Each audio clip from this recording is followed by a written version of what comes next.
Tonight, we're going to be talking about the fact that wholesome values are becoming popular again. And the real populism isn't leftism, it's MAGA.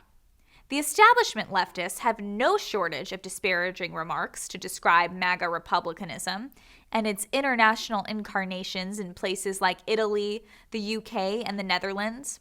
One criticism that has been around since the early days of 2016 is that our revolution is a populist movement.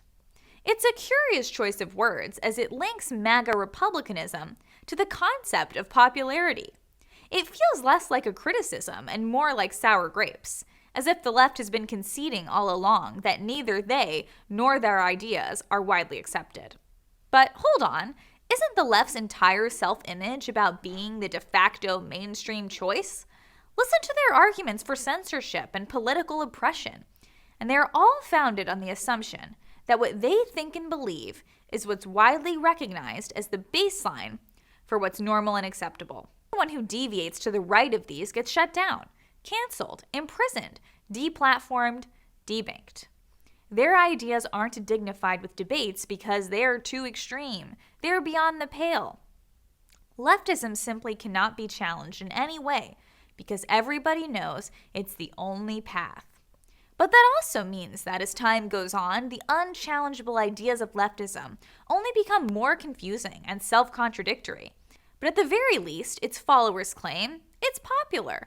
Leftism has widespread appeal, which means that if leftism isn't popular, it not only has nothing, it is nothing.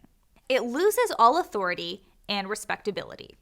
It's certainly not a constellation of ideas, ideals, or values which can be articulated in a way that makes sense.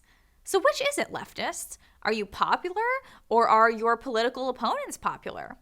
By the very definition of the word popular, it's hard to imagine there's a case to be made that both sides are popular.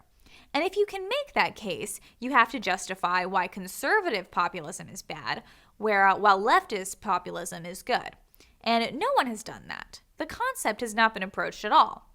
Leftists hold so much institutional power and rule with such an iron grip, so it seems that whether or not leftism is even popular is the most pertinent question in politics right now, and not just in American politics, but in politics in almost every advanced nation across the world.